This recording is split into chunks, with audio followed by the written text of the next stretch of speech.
Hello students, तो आज हम करेंगे एक्सरसाइज 5.3 का क्वेश्चन नंबर 1। तो क्वेश्चन नंबर 1 क्या कहता है? Match the following. यहाँ पर ये हमारे इधर एंगल्स दे रखे हैं और इधर रिवॉल्यूशन में ऑप्शंस दे रखे हैं। अब यहाँ पे एंगल्स के बारे में हम पहले ही पढ़ चुके हैं। स्ट्रेट एंगल क्या होता है, राइट एंगल क्या होता है, एक्यूट एंगल क्या होता है, ऑब्ट्यूस एंगल क्या होता है, रिफ्लेक्स एंगल क्या होता है। यहाँ पे भी हम थोड़ा सा देखेंगे। और इधर हमारा रिवॉल्यूशन में दे रखा है। अब हम रिवॉल्यूशन जानते हैं क्या होता है हमारा। अगर कोई भी रे हमारी यहाँ से रोटेट होना स्टार्ट करे और रोटेट होते होते होते होते फिर यहीं पे आ जाए, यानी 360 डिग्री का एंगल बना ले, तो इसको हम बोलते हैं 1 रिवॉल्यूशन। और अगर कोई रे हमारी यहाँ से स्टार्ट होती है, रोटेट होते होते होते एक स्ट्रेट एंगल इस तरह से बना लेती है, यहाँ पे ये हमारा क्या हो जाता है, हाफ रिवॉल्यूशन।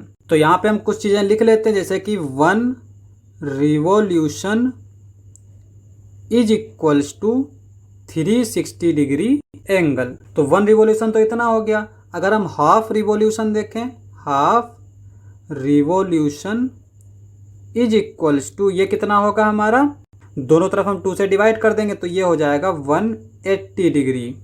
उसके बाद में अगर हम दोनों तरफ फिर से 2 से डिवाइड करें तो ये क्या हो जाएगा, 1/4 revolution is equals to 90 degree. यानी अगर 1/4 रिवॉल्यूशन कर रहे हैं तो हमें एक 90 डिग्री का एंगल मिल जाएगा। अब यहाँ पे देखो, स्ट्रेट एंगल से स्टार्ट करते हैं। स्ट्रेट एंगल हमारा क्या होता है, 180 डिग्री का एंगल। और 180 डिग्री एंगल पर ये क्या कर रहा है, हाफ रिवॉल्यूशन कंप्लीट कर रहा है। तो अब इधर हम देख सकते हैं कि हाफ रिवॉल्यूशन क्या है हमारा, ये सी वाला पार्ट। तो यहाँ पे ये हमारा ये किसके साथ मैच हो जाएगा, सी वाले के साथ। सेकंड हमारा कहता है राइट एंगल। राइट एंगल हमारा क्या होता है, 90 डिग्री का एंगल होता है। और यहाँ पे हम देख सकते हैं कि 90 डिग्री हमारा किसके इक्वल है, 1/4 रिवॉल्यूशन। अब यहाँ पे हम देख सकते हैं 1/4 रिवॉल्यूशन क्या है, ये लेस देन 1/4 है। यहाँ पर एग्जैक्टली 1/4 आ रहा है। उसके बाद में more than half revolution, half revolution, 1/4 of revolution. तो यहाँ पे जो सेकंड वाला ये किसके साथ मैच हो जाएगा, डी वाले के साथ। तीसरा आता है हमारा एक्यूट एंगल। एक्यूट एंगल हमारा क्या होता है, ऐसा एंगल जो 90 डिग्री से कम हो। यानी यहाँ पे एक ये रे है हमारी और एक ये इस तरह से डैश डैश करके हम लाइन बना लेते हैं। ये हमारा क्या है, 90 डिग्री का एंगल है। अगर दूसरी रे हमारी इसके बीच में कहीं से भी जाए तो ये एंगल जो है वो हमारा क्या होता है, एक्यूट एंगल होता है, यानी लेस देन 90 डिग्री होता है।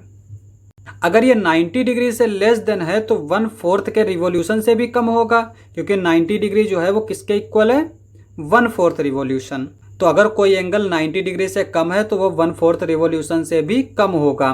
तो यहाँ पे एक्यूट एंगल किसके साथ मैच करेगा, less than 1/4 of a revolution, यानी ए वाले के साथ। तो यहाँ पे इसको ए के साथ मैच कर देते हैं।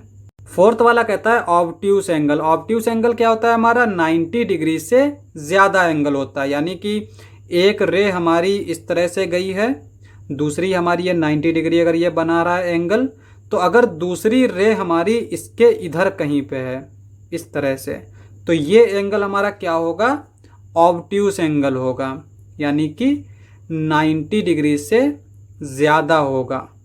लेकिन यहाँ पे ये एक चीज़ और आती है कि 90 डिग्री से ज़्यादा अगर हम सिर्फ बोल रहे हैं तो इसका मतलब ये भी तो एक हमारी रे हो सकती है जो कि हमारी 180 से भी ज़्यादा है, लेकिन ये हमारा ऑब्ट्यूस एंगल नहीं होता है। तो इसका मतलब ऑब्ट्यूस एंगल हमारा क्या होता है, 90 डिग्री से ज़्यादा होता है लेकिन 180 डिग्री से कम होता है। तो यहाँ पे हम ऐसे लिख लेते हैं, ऑब्ट्यूस एंगल ये हमारा लेस देन होगा 180 डिग्री से और ग्रेटर देन होगा 90 डिग्री से। अब यहाँ पे देखो 90 डिग्री इक्वल टू क्या है हमारा, 1/4 रिवॉल्यूशन। 180 डिग्री क्या है हमारा, हाफ रिवॉल्यूशन। ऑब्ट्यूस एंगल जो है वो इन दोनों के बीच में है। तो इसका मतलब जो ऑब्ट्यूस एंगल है वो हमारा इन दोनों के बीच में होगा। तो यहाँ पे हम देख लेते हैं, यहाँ पे हम देख सकते हैं कि between 1/4 and 1/2 of a revolution.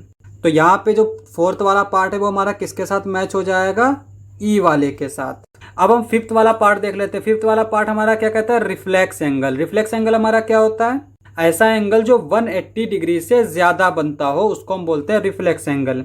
यानी एक रे हमारी ये इस तरह से है, ठीक है, और यहाँ पे ये जो एंगल बनता है ये हमारा कितना होता है, 180 डिग्री का होता है। तो दूसरी रे अगर हमारी इधर से कहीं ऐसे है, यानी ये जो एंगल होगा इसको हम बोलेंगे रिफ्लेक्स एंगल, जो कि हमारा 180 डिग्री से ज़्यादा होता है। और 180 डिग्री हमारा क्या है, हाफ रिवॉल्यूशन। तो 180 डिग्री से अगर ये ज़्यादा है तो ये हाफ रिवॉल्यूशन से भी ज़्यादा होगा।